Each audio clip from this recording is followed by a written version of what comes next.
Paling enggak sejam. Iya. Seperti inilah detik-detik jajaran unit Reskrim Polres Cimahi melakukan penangkapan terhadap 3 pelaku penganiayaan di tempat persembunyiannya di kawasan Cipatik, Kecamatan Cihamplas, Kabupaten Bandung Barat. Ketiganya tidak berkutik saat petugas menyergap di dalam rumah. Musibahan, ada di Cipatik. Peristiwa berawal saat korban sedang mengendarai mobil bersama keluarganya. Setibanya di Jalan Raya Cipatik Cihamplas, mobil korban disenggol oleh motor yang dikendarai para tersangka. Tak terima ditegur korban, para tersangka mengejar dan memberhentikan mobil korban, serta langsung menganiaya hingga mengalami luka di bagian wajah. Korban kemudian menegur yang bersangkutan karena telah mengendarai kendaraan dengan ugal-ugalan. Kemudian ketika tersangka tersebut tidak terima, sempat terjadi keributan awal, kemudian dipisahkan oleh warga. Kemudian korban melanjutkan perjalanan, ketika tersangka tersebut mengejar menggunakan kendaraan roda 2, kemudian dipotong di tengah jalan, diberhentikan di tengah jalan, kemudian dilakukan pemukulan. Akibat perbuatannya, tersangka dijerat dengan pasal 351 KUHP ayat 1 dengan ancaman hukuman 5 tahun 8 bulan penjara. Dari Bandung, Yuwono Wahyu, iNews melaporkan.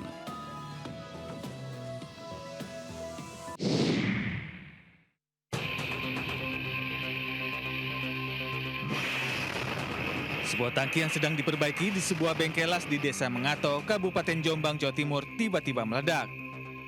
Salah seorang karyawan bengkel yang sedang menggerinda tangki langsung terpental.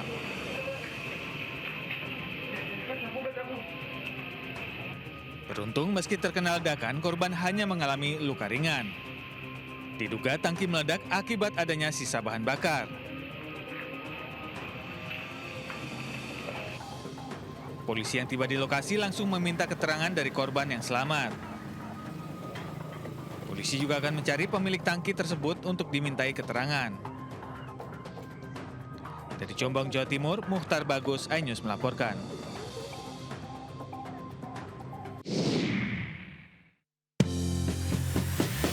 Selamat malam pemirsa, menemani istirahat Anda, tim redaksi kami telah menyiapkan beragam informasi menarik. Inilah Buletin iNews Malam selengkapnya.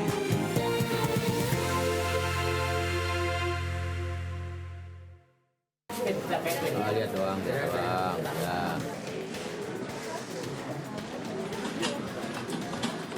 Warga Jalan Puri Kembangan, Kedoya Selatan, Kebon Jeruk dihebohkan dengan tewasnya seorang ibu rumah tangga di dalam rumahnya. Warga berkerumun di sekitar rumah korban inisial MR. Polisi dari Polsek Kebon Jeruk dan Polres Metro Jakarta Barat yang datang ke lokasi gelar olah TKP dan identifikasi jenazah. Sementara anak korban tak kuasa menahan kesedihan melihat jasad ibunya. Menurut tetangga, korban ditemukan pertama kali oleh anak lelakinya yang pulang dari tempat bekerja. Sebelumnya, anak korban sempat berusaha menghubungi ibunya, namun tak mendapat jawaban. Saat tiba di rumah, anak korban terkejut melihat ibunya sudah tak bernyawa. Diduga hidup korban diakhiri oleh suaminya. Mbak Yuli sini Mbak Yuli sini, kata dia bilang gitu kan. Ini mama dibunuh bapak, masa iya sih, kataku. Iya sini Mbak Yuli, aku nggak tahu kan, aku terus lemes. Jasad korban dievakuasi ke Rumah Sakit Polri Kramat Jati, Jakarta Timur. Sementara suami korban sudah menyerahkan diri ke kantor polisi. Kasus ini ditangani pihak kepolisian dari Polsek Kebon Jeruk dan Polresto Jakarta Barat. Di Jakarta, Rizky Palupi melaporkan.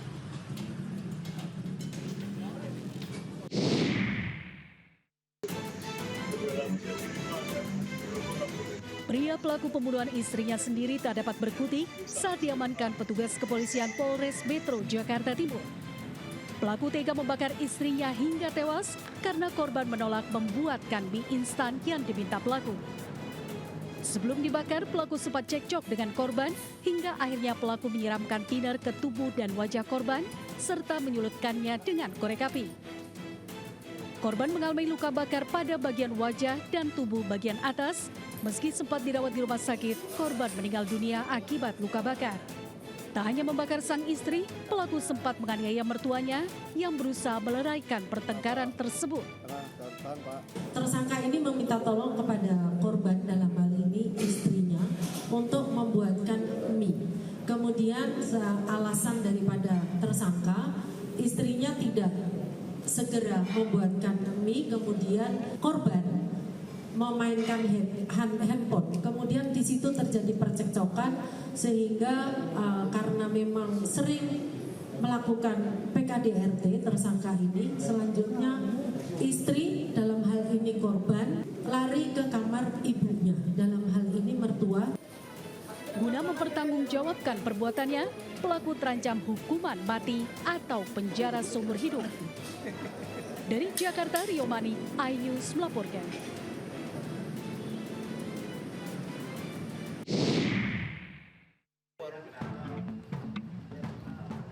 Suasana sepi nampak di rumah kos yang menjadi lokasi penemuan jenazah anak perempuan berusia 8 tahun di Jalan Arwana Raya, Penjaringan, Jakarta Utara. Penemuan jasad korban berawal dari warga yang mencium bau tak sedap dari rumah kos sejak 4 hari terakhir. Penghuni kos yang curiga akhirnya membuka pintu kamar kos dan menemukan jasad korban.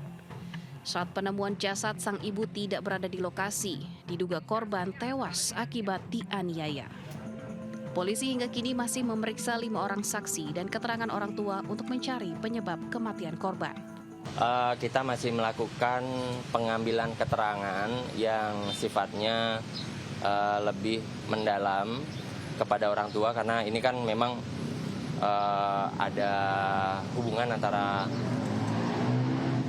anak yang ditemukan dalam kondisi mayat. Tentunya kondisi emosional dan lain-lain dari orang tua ini perlu kita pahami juga nuansa kebatinannya, sehingga kita harus pelan-pelan dan bertahap juga melakukan pengambilan keterangan. Warga Jalan Arwana Raya, Kelurahan Pejagalan, Kecamatan Penjaringan, Jakarta Utara digegerkan dengan penemuan jasad bocah perempuan di sebuah kamar kos.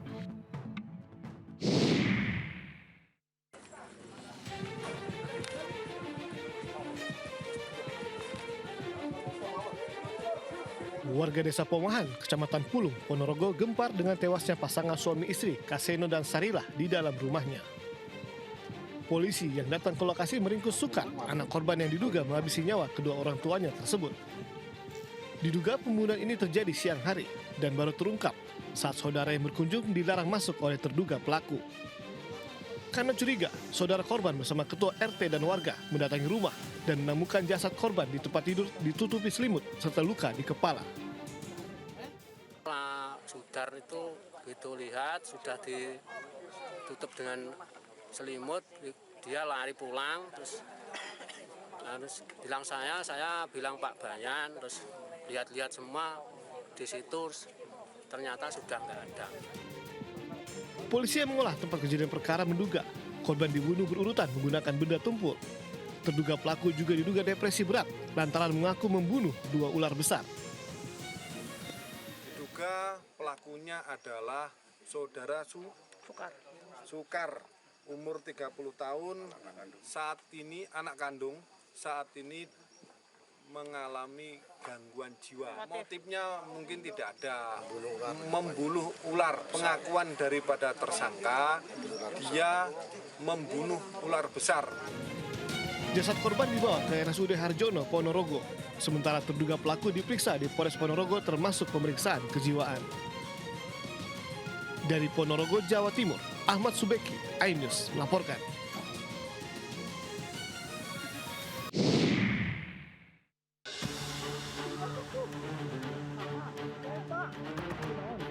Inilah video terlihat seorang korban berinisial E terkapar bersimbah darah di depan rumah warga di Desa Caringin, Kecamatan Legok, Kabupaten Tangerang, Banten.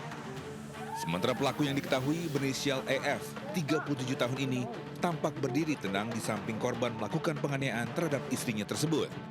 Sejumlah warga yang berada di lokasi kejadian berusaha menangkap pelaku. Namun karena pelaku membawa senjata tajam, warga akhirnya memilih mundur. Namun pelaku akhirnya berhasil ditangkap setelah seorang anggota kepolisian tiba di lokasi kejadian. Benar ya, tadi diduga telah terjadi kekerasan dalam rumah tangga atau penganiayaan yang mengakibatkan korban mengalami luka berat. Sementara itu, korban yang kondisinya kritis akibat mengalami luka berat di bagian kepala masih menjalani perawatan di Rumah Sakit Umum Daerah Kabupaten Tangerang. Dari Kabupaten Tangerang, Banten, Aimarani, iNews melaporkan.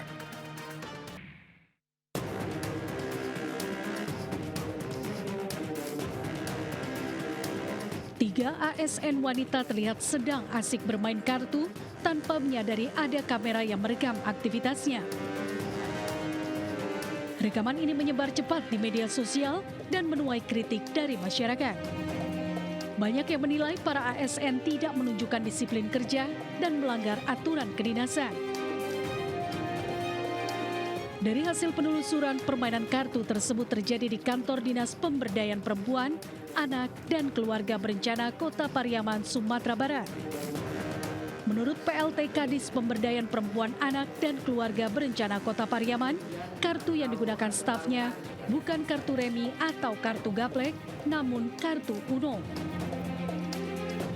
Kartu tersebut biasanya digunakan bersama permainan lainnya untuk melakukan pendekatan kepada anak-anak yang didampingi. Sebagai bentuk sanksi, ketiga oknum pegawainya telah diberikan surat teguran. Kalau tindakan yang sudah kami lakukan, kami sudah memanggil yang bersangkutan, sudah membuatkan BAP-nya, berita acara pemeriksaan, dan sudah memberikan teguran, Bang. Ika berharap kasus ini menjadi peringatan keras bagi seluruh ASN agar tetap menjaga etika dan profesionalisme, terutama saat jam kerja. Dari Pariaman, Sumatera Barat, Eka Guspriyadi, iNews melaporkan.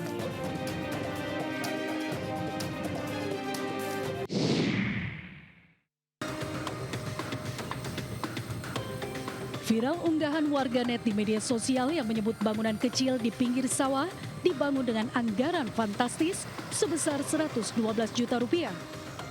Dalam unggahan tersebut tertulis kalimat mengajak untuk berpikir secara logis daripada pakai perasaan. Dari hasil penelusuran, bangunan ini berada di pinggir sawah di Desa Gagak Sipat, Kecamatan Ngemplak, Boyolali, Jawa Tengah. Ketua Kelompok Tani Sidomukti 1, Fajar Nugroho, membenarkan bangunan gudang untuk peralatan pengairan serta rumah panel listrik tersebut sempat viral.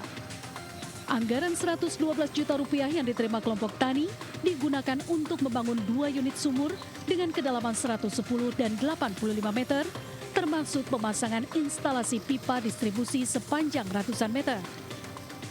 Ini sumur dalam sipil.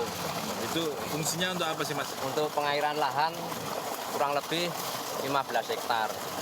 Berkat sumur pompa tersebut, sawah seluas 15 hektar di desanya tak lagi tergantung pada waduk cengklik yang sering surut di musim kemarau.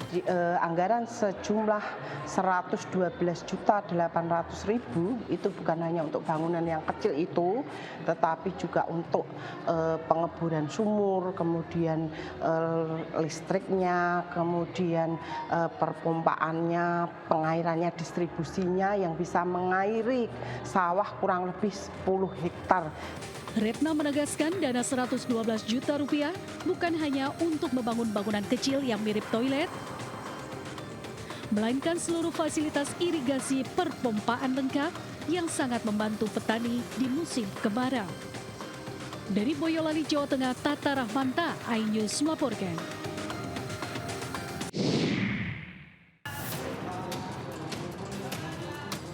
Bareskrim Polri menyediakan fasilitas untuk mediasi kedua pihak yang berseteru, yaitu mantan Gubernur Jawa Barat Ridwan Kamil dengan selebgram Lisa Mariana. Namun, Senin siang jadwal mediasi tidak dihadiri keduanya. Kedua belah pihak diwakilkan oleh tim kuasa hukumnya masing-masing. Mediasi yang dilakukan mengenai kasus dugaan pencemaran nama baik yang dilakukan Lisa terhadap RK, di mana Lisa mengklaim bahwa ayah kandung dari anaknya adalah RK. Namun hasil tes DNA membuktikan RK bukanlah ayah dari anak Lisa. Akan tetapi mediasi tidak membuahkan hasil. Jadi tidak ada mediasi. Yang jelas tetap berjalan, makanya kita berserahkan semua kepada Bareskrim nanti untuk proses-proses selanjutnya. Yang jelas kan tadi sudah ada, jadi yang karena deadlock, tidak ada perdamaian ya maka maju terus. Jadi kita serahkan semua proses-proses ke Bareskrim, kita tinggal mengikuti sampai di mana final perkara ini. tentu undangan mediasi yang disampaikan Bareskrim kami sangat hormatin. Namun demikian, teman-teman media dan publik harus tahu bahwa Pak Ridwan Kamil lebih menghormati proses hukum yang saat ini berlangsung di Bareskrim terkait dengan laporan Pak Ridwan Kamil. Dan Pak Ridwan Kamil, sekali lagi kami nyatakan, beliau menyampaikan menolak secara tegas mediasi dan lebih memilih untuk melanjutkan proses ini sampai tuntas. Gagalnya mediasi membuat kedua pihak masih menunggu proses gelar perkara oleh penyidik Bareskrim. Kuasa hukum RK menyampaikan keinginan RK agar proses ini bisa memberikan efek jera bagi pelaku. Dari Jakarta, Dilami Aulia, Jemi Jasin, Zulkarnaen, iNews melaporkan.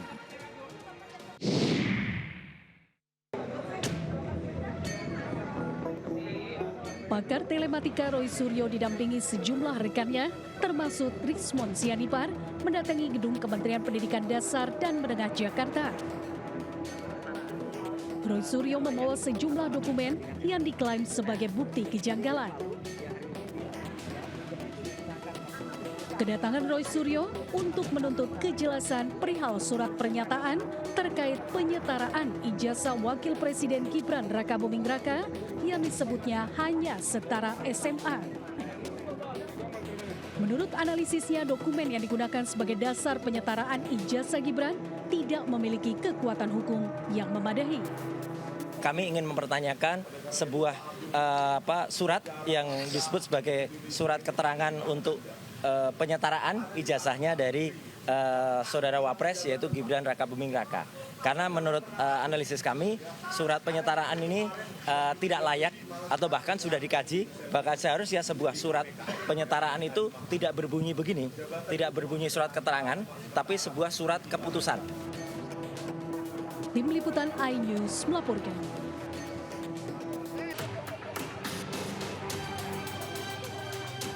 Pelaku MB tak berkutik.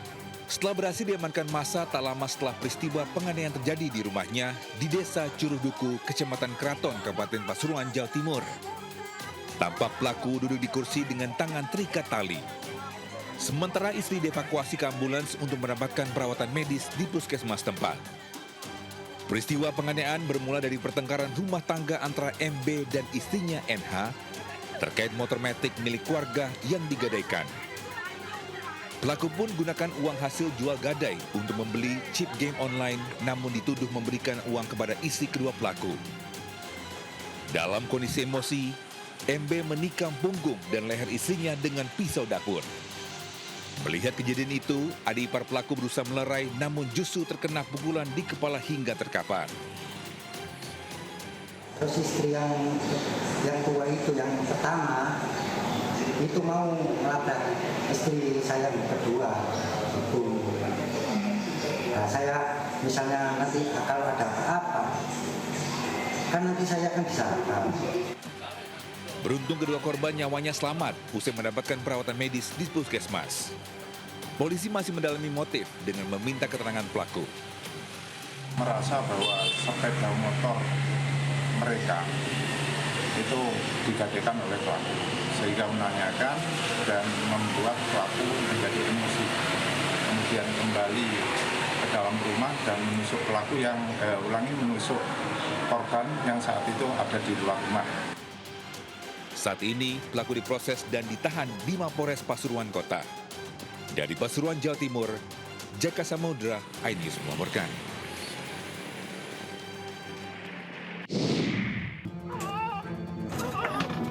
Warga Kelurahan Cipete Utara, Kecamatan Kebayoran Baru, Jakarta Selatan, digegerkan dengan adanya penemuan bayi yang dibuang di saluran air. Seorang warga dengan sigap mengangkat bayi yang dibungkus kantong plastik berwarna biru menggunakan kayu. Setelah berhasil diselamatkan dari saluran air, bayi terus menangis ini kemudian dibawa ke Rumah Sakit Umum Daerah Kebayoran Baru guna mendapat perawatan medis. Pihak kepolisian yang mendapat laporan mendatangi lokasi kejadian dan melakukan olah tempat kejadian perkara dan mencari saksi. Menurut warga, bayi perempuan dengan berat 2,9 kg yang masih terlilit tali pusar ini diduga dibuang oleh ibunya sendiri yang merupakan penghuni kos di kawasan itu. Kayaknya emang baru banget lahir. Masih ada itu? Ari-arinya masih, soalnya tali pusarnya diikat ke leher sama ibunya. terus udah ngebiru, agak ngebiru gitu. Nah pas ditemuin sininya lebam, karena mungkin dari jatuh dari atas ke bawah kali ya, 2 lantai gitu. Beruntung bayi malang tersebut masih bisa diselamatkan. Sementara terduga pelaku diamankan oleh pihak kepolisian wilayah Jakarta Selatan. Dari Jakarta, Rizky Falufi, iNews melaporkan.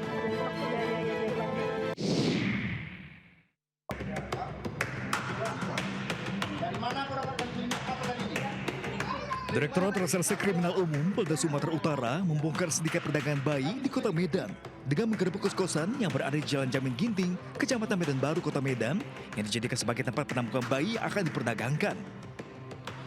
Dalam penggerebekan itu, 8 orang ditangkap, termasuk 7 wanita dan 1 pria. Sementara seorang bayi berusia 3 hari berhasil diselamatkan bersama ibunya yang kini dirawat intensif di Rumah Sakit Bayangkara, Medan. Sejak tahun 2023, total para pelaku telah menjual 8 bayi.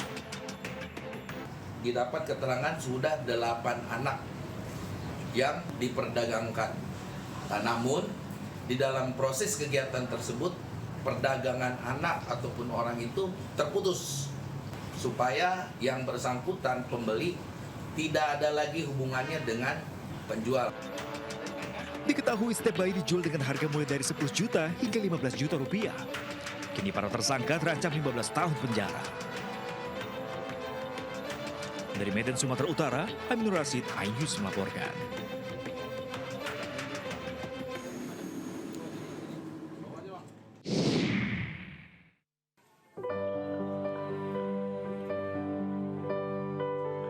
Sungguh pilu nasib yang dialami RR, wanita muda berusia 23 tahun, asal Kecamatan Cisaat, Sukabumi, Jawa Barat. Berniat memperbaiki ekonomi dengan bekerja di luar negeri, RR diduga terjebak dalam sindikat perdagangan manusia internasional di Tiongkok. Melalui kenalannya di media sosial, RR diiming-imingi gaji puluhan juta rupiah. Namun ia justru diduga dijual ke Cina dan kerap disekap serta mendapat kekerasan seksual.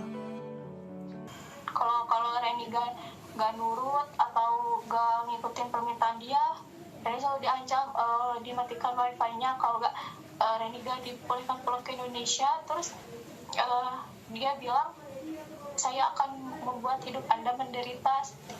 Reni pernah bercerita udah membeli gitu. Saya udah beli kamu gitu.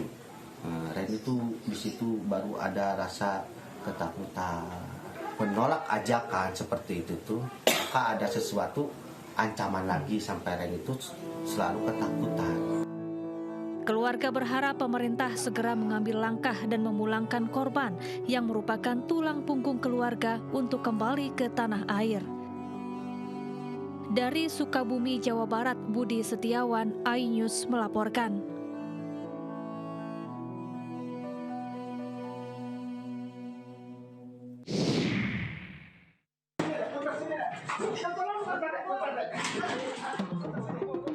Keputusan yang gegabah seorang perempuan berinisial RR usia 20 tahun yang berprofesi sebagai pemandu lagu nekat membakar dirinya di dalam rumah kontrakan di daerah Berok Nipah, Kecamatan Padang Barat, Kota Padang. Kondisi korban dengan luka bakar lebih dari 80% ini dilarikan ke Rumah Sakit M. Jamil dalam kondisi kritis. Sebelumnya tetangga korban mendengar suara korban menjerit dari dalam rumah meminta tolong dan melihat kepulan asap. Dilihat di pintunya keluar asap hitam. Nggak tahu, saya gedor aja pintu lagi. Nggak saya gedor, saya pecahin kacanya buka pintu. Saya lihat di dalam, kira dia yang terbakar. Langsung saya evakuasi, langsung larikan ke rumah sakit. Dari keterangan rekan korban, sebelumnya korban bertengkar dengan pacarnya karena sering dikekang. Korban sempat meminta mengirimkan uang ke driver ojol untuk membelikan bensin. Sebelumnya pernah curhat atau gimana, ada masalah? Masalah sama pacarnya aja sih, Bang. Oh, bertengkar sama pacarnya? Sering? Sering. Saat ini korban masih dalam penanganan medis di ruangan HSU RSUP M. Jamil Padang dengan kondisi kritis akibat luka bakar di sekujur tubuhnya.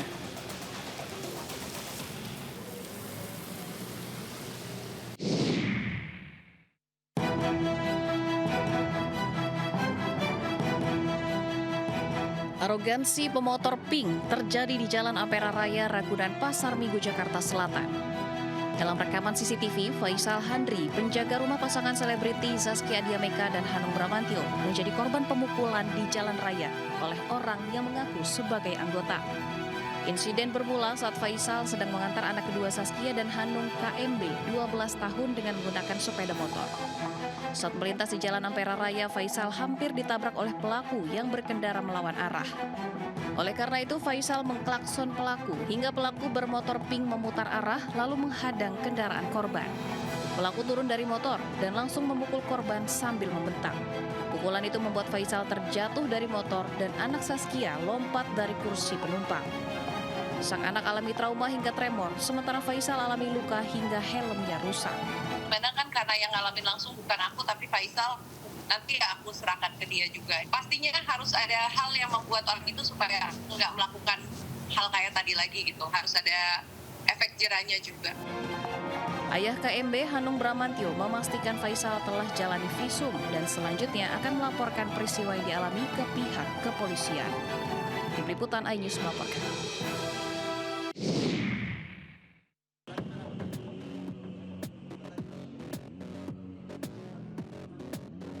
Polisi menangkap Suhardi, pria berusia 45 tahun, usai sholat asar di sebuah masjid di kawasan Jenggawah, Jember, Jawa Timur. Pelaku ditangkap karena mencoba kabur usai mencuri ponsel dan mobil milik istri siri yang baru dinikahinya. Pelaku melancarkan aksinya saat istrinya sedang tidur pulas. Korban yang tersadar mobilnya hilang langsung melapor ke polisi. Akibat perbuatannya, pelaku yang baru mengenali korban beberapa bulan lalu ini ditahan dan terancam hukuman 5 tahun penjara.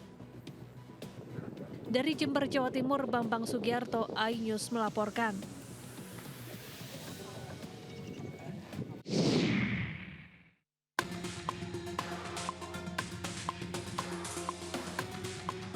Warga Jalan Gajah 1 Air Tawar, Kecamatan Padang Utara, Kota Padang, Sumatera Barat, digemparkan dengan penemuan jasad di sebuah rumah kontrakan.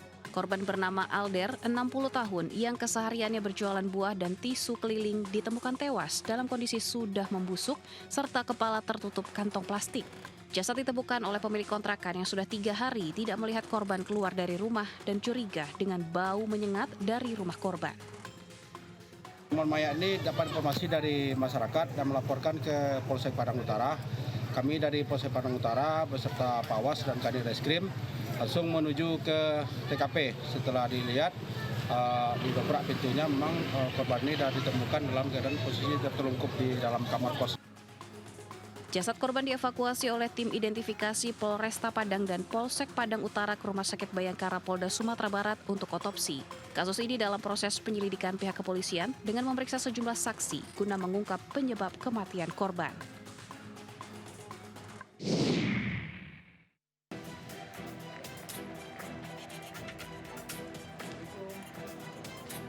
Pihak keluarga almarhum Brigadir Esko Faskareli tidak menyangka istrinya akan tega membunuh suaminya. Ayah korban Samsul Herawadi tidak menaruh kecurigaan kepada istrinya, yaitu Bribtu Rizka Sintiani. Pasalnya, anak dan menantunya kerap curhat kepada dirinya, khususnya cerita perekonomian keluarga. Pihaknya berharap kepolisian mengembangkan kasus terhadap orang-orang yang terlibat dalam aksi pembunuhan.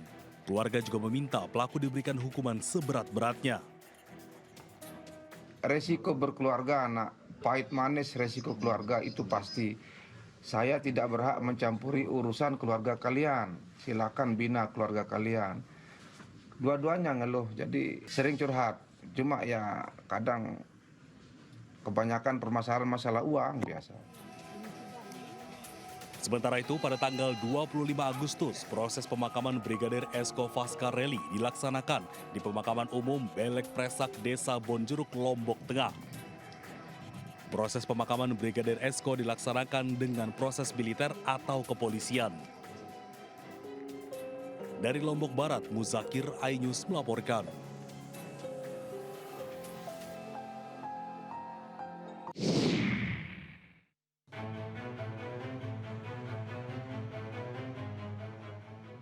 Dua pelaku pencurian kendaraan bermotor menodongkan pistol ke arah warga yang memergoki aksi mereka di Jalan Cemara 5, Cibodas, Kota Tangerang, Banten. Mereka diduga panik karena sepeda motor yang diincar ternyata dipasangi alarm. Saat warga berdatangan, mereka langsung mengeluarkan senjata api dan mengancam warga. Dari keterangan warga, pelaku sempat mondar-mandir di lokasi untuk memantau situasi sebelum beraksi. Kondisi ada orang atau tidak. Pada saat yang di tempat TKP, kebetulan motor tersebut itu dipasang alarm. Jadi pada saat dia mau akan mencoba, itu bunyi alarmnya. Hingga kini, pelaku yang berjumlah 2 orang masih belum diketahui keberadaannya. Warga yang resah berharap polisi segera menangkap mereka. Dari Tangerang, Banten, Sukron melaporkan.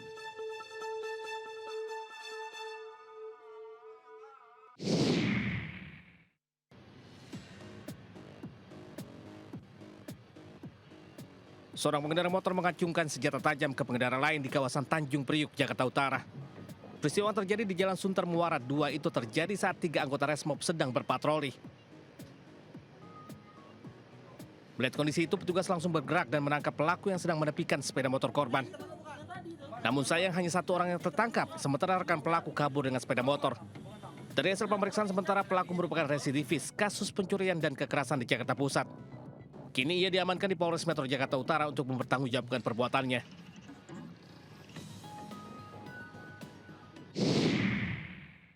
Ada sarangnya dia. Oh, ke dalam tuh bang, gede-gede. Ular kobra Jawa atau ular sendok ditemukan tengah bersarang di pekarangan rumah warga di Jalan Haji Sarimun, Kembangan Selatan, Jakarta Barat. Takut membahayakan jika dibiarkan, warga melaporkan temuan ular ini kepada petugas pemadam kebakaran. Petugas yang datang ke lokasi menemukan 17 telur kobra. Dengan hati-hati, petugas damkar berhasil menangkap induk kobra yang masih bersembunyi dalam sarang. Pertama ketahuannya itu pemilik rumah sedang membersihkan halaman rumah dan dia melihat seekor ular, lalu ular tersebut dikejar sama dia masuk ke lubang itu. Bentuk jenisnya itu kobra Jawa, bentuk panjang itu kurang lebihnya 1 meteran dia. Usai ditangkap, ular berbisa dan belasan telur dibawa ke kantor pemadam kebakaran sektor Kembangan untuk nantinya diberikan ke Balai Konservasi Sumber Daya Alam untuk dilepas liarkan. Dari Jakarta, Miftahul Gani, iNews melaporkan.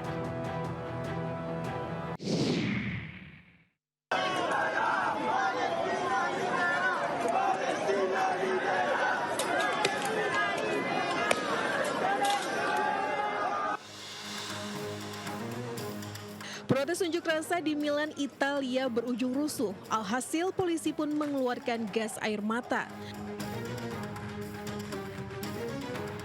Bentrokan meletus saat para pengunjuk rasa mencoba memblokir jalan utama.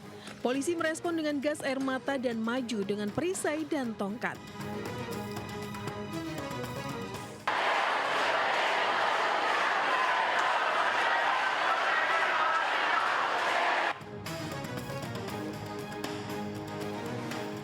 Serupa dengan Milan, di Catania, ribuan warga dan pekerja turun berunjuk rasa. Mereka mendeklarasikan akan mogok bersama selama 24 jam di sektor publik dan swasta.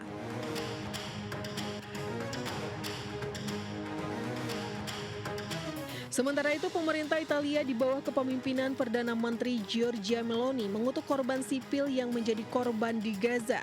Namun ia tetap berhubungan dengan Israel dan tidak termasuk kelompok yang mengakui Palestina sebagai negara di Majelis Umum PBB.